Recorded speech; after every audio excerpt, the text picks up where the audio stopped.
नमस्कार, आप देख रहे हैं ग्लोब न्यूज झारखंड। मैं नंदिता आपके साथ। आइए नजर डालते हैं आज के समाचारों पर। कोल्हान के डीआईजी राजीव रंजन सिंह ने पत्रकारों को पत्रकारिता और नैतिकता का पाठ पढ़ाया। उन्होंने छोटे बैनर से जुड़े पत्रकारों को यह कहते हुए हौसला अफजाई की कि पत्रकारिता एक बहुत ही नोबेल प्रोफेशनल है। पत्रकार मन से यह भावना हटा दी कि वो छोटे ग्रुप या बैनर से जुड़े हैं। वो ये न सोचे कि मैं बड़े ग्रुप से नहीं जुड़ा हूँ। दरअसल पत्रकार होता है, चाहे वो टेलीग्राफ का हो या हिंदुस्तान टाइम्स का या लोकल चाहे बसा न्यूज चैनल का हो।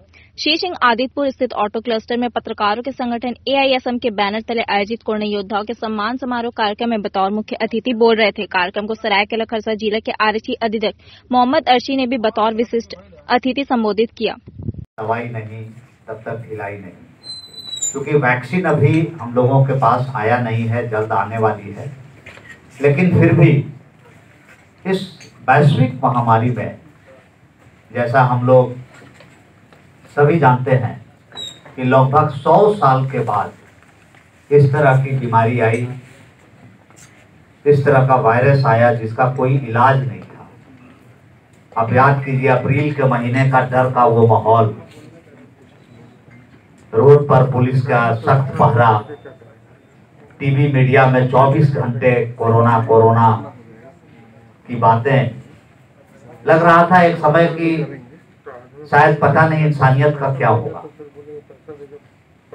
और उस अप्रैल मई महीने में जो लोगों में अफरा तफरी था, कोई भी नहीं जानता था कि कब इसका अंत होगा, कब लॉकडाउन खुलेगा, कब फिर से जिंदगियां बहाल होगी, कोई नहीं उस समय जानता था। अगर मानवता के लिए, तो मेरा मानना है कि वैसा व्यक्ति सम्मान का पात्र जरूर है। एक तरफ कोरोना महामारी की मार, दूसरी तरफ कड़ाके ठंड ने जहां लोगों का जीना मुहाल कर दिया है, वहीं मानगो निवासी वृद्ध बच्चू साहू ने अपने पुत्र के करतूतों से हर पल मर कर जी रहे हैं। सारा जीवन शहर के हर कोने में घूम कर फर्नीचर का काम कर किसी तरह से अपने और अपने परिवार का भरण पोषण कर बच्चू साहू ने आज अपने पुत्रों के इस लायक बना दिया कि उनके पुत्र अच्छी जगह पर काम कर ऐशो आराम की जीवन जी रहे हैं। पर बच्चू साहू को यह कतई नहीं पता था कि एक दिन ऐसा आएगा कि उनके तीनों पुत्र उनके सबसे बड़े दुश्मन बन जाएंगे और उन्हें मरने के लिए बीच सड़क पर छोड़ देंगे। आज ऐसी स्थिति हो गई कि वृद्ध बच्चू साहू चलने फिरने में भी सक्षम नहीं है। इस वैश्विक महामारी और कड़ाके की ठंड ने उनका जीना मुहाल कर दिया है। वर्तमान समय में जुगसलाई ओसवाल कॉलोनी के समक्ष खुले आसमान के नीचे वे अपना आशियाना बनाकर रह रहे हैं। स्थानीय लोगों की मेहरबानी से 2 वक्त का खाना उन्हें मिल जा रहा है, पर स्थानीय लोगों की माने तो इस वैश्विक महामारी में उन्हें भी डर है कि कहीं वृद्ध कोरोना की चपेट में नहीं आ गए। स्थानीय लोगों ने ऑटो में बिठाकर उन्हें उनके घर मानगो संकोसाई भिजवाया, जहां वापस कलयुगी पुत्रों ने उन्हें सड़क पर ही जिंदगी गुजारने के लिए घर से भगा दिया। इनकी स्थिति को देखकर स्थानीय चंद्रलता जैन ने नगर परिषद से लेकर थाने तक का चक्कर लगाया। परिस्थिति जस की तस बरकरार है। वहाँ जैसा हम यहाँ से जाए टेम्पो में बोला, आपको कौन बुलाया, जाइए चलिए 1 नंबर रोड में चलिए। आपको गाड़ी में बैठाया और वहाँ पर ले जाकर मेरे को टेम्पो में बैठा दिया, जाइए। तब क्या करेंगे, कहाँ जाएंगे, क्या करेंगे। इसलिए हिम्मत नहीं होता, लेकिन फिर भी मतलब इनके 3 बेटे हैं, वो भी मानगो दाईगुट्टू में इनका अपना खुद का मकान है।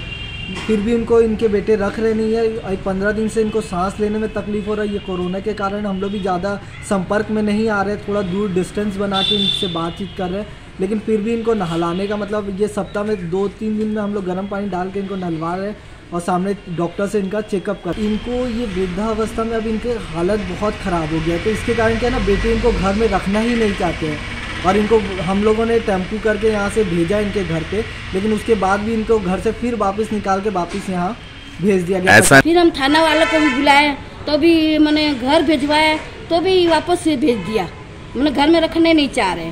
पहला थोड़ा बहुत ये लोग गलती किया होगा, लेकिन गलती करे बाप से थोड़ी निकाला जाता घर से बाहर। उसको बाप है ना, कितना भी है तो बाप को घर में रखना चाहिए ना। जिम्मेदारी हम लोग सब कर दिए, सर को बता दिए, नगर पालिका भी बता दिए। नगर पालिका वाला सर भी बोले ले जाके वहाँ सुला दीजिए, लेकिन बेचारा यहाँ ठंड से मर जाएगा, वहाँ कौन देगा खाने के लिए, पड़ा रहेगा दिन भर एकदम। आप लोग खाना पीना पूरा दे रहे हैं? हाँ, सब खा रहे, अगल बगल सब लिट्टी ला के खा रहा है। विगत दिनों बागबेड़ा के ग्रामीण क्षेत्र रानीडी पंचायत के लोगों ने क्षेत्र के विधायक से बिजली की समस्याओं को दूर करने की मांग की थी, जिसे संज्ञान में लेते हुए विधायक संजीव सरदार ने अपने विधानसभा क्षेत्र के रानीडी पंचायत में बिजली का ट्रांसफार्मर का उद्घाटन कर उसे ग्रामीणों के सुपुर्द कर दिया। साथ ही बहुत दिनों से ग्रामीण क्षेत्र की जनता बिजली बिल की समस्या से जूझ रही थी।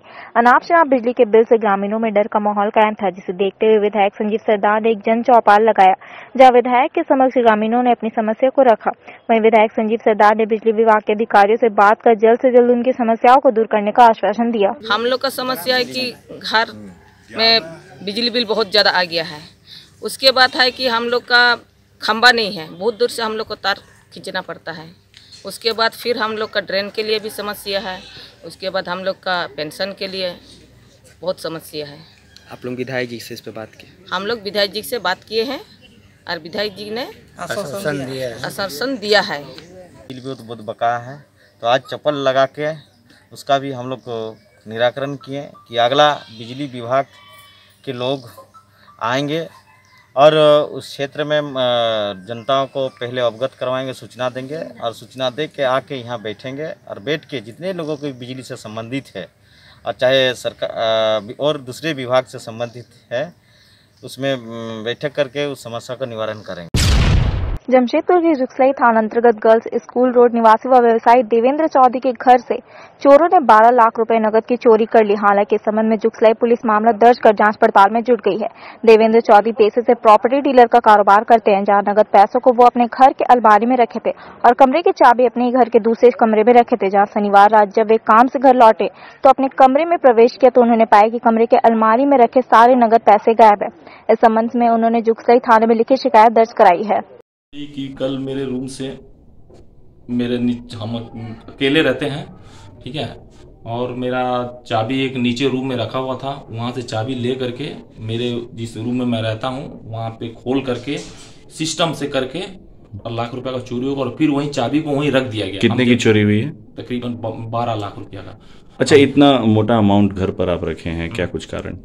मेरा काम ही ऐसा कैश का, मेरा काम है प्रॉपर्टी का, गाड़ी उड़ी का काम है, जिसमें हमको कैश का जरूरत पड़ता है और कुछ लोगों से हमने लिया हुआ था, कुछ हमको बैंक सिस्टम बंद था। आपको कब पता चला कि चोरी हो गई? हमको कल रात 9 बजे जब हम रूम पे आए, हमने अपना इसको खोले हैं, इसको हमको रोज ही सिस्टम इसको खोलना पड़ता, खोल के देखे हैं तो उसमें सारा गायब था। और फिर आलू एक ऐसी सब्जी जो 365 दिन उपलब्ध रहता है, पर प्याज उसका साथी है। वैसे आलू और प्याज की कीमत जमशेदपुर में आकाश छू रहा है। आलू 40 से 45 किलो बिक रहा है तो प्याज 60 से 70 किलो तक पहुंच गया है। वहीं लहसुन की बात करें तो लहसुन लगभग 200 रुपए केजी बिक रहा है। हालांकि हरी सब्जियों की कीमत में कमी आई है, जिसको लेकर थोड़ी राहत मिल रही है, लेकिन जरूरत है स्थानीय प्रशासन को जमाखोरों पर नकेल कसने की। अगर जमाखोरों पर नकेल कसा जाए तो आलू की कीमत कम हो जाएगी और प्याज की कीमत नीचे आ जाएगा। इसमें क्या बोलेंगे भैया, किसको बोलेंगे? कोई सुनने वाला नहीं है ना कोई कुछ करने वाला नहीं है, समझे?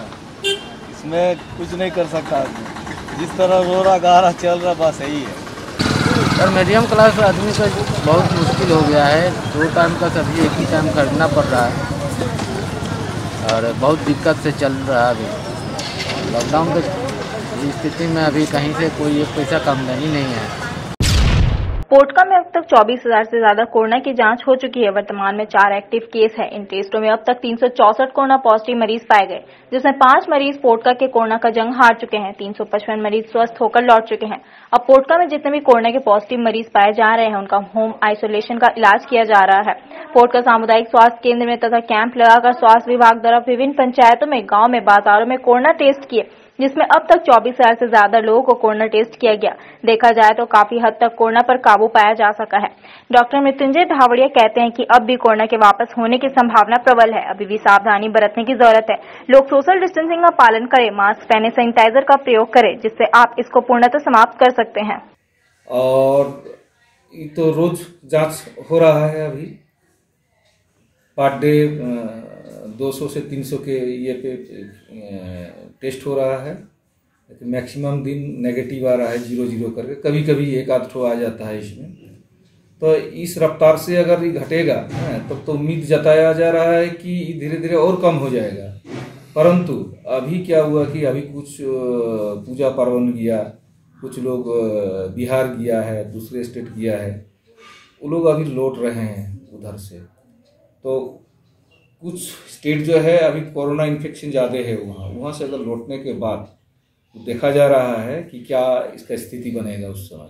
दूसरी बात है कि अभी ठंडा का सीजन है अभी, और दिसंबर में और ठंडा गिरेगा, तो ठंडा में ये वायरस सक्रिय होने का चांस ज़्यादा है। इसमें उम्मीद भी कोई कर रहे हैं कि हो सकता है कि सेकेंड वेव आ सकता है। पहल की जा रही है, जो पहले से ही जो है मास्क लगाना जरूरी है। अभी तो बहुत कड़ाई से इसको पालन किया जा रहा है। हर एक व्यक्ति को जैसे घर से निकलेगा उसको मास्क लगाना जरूरी है।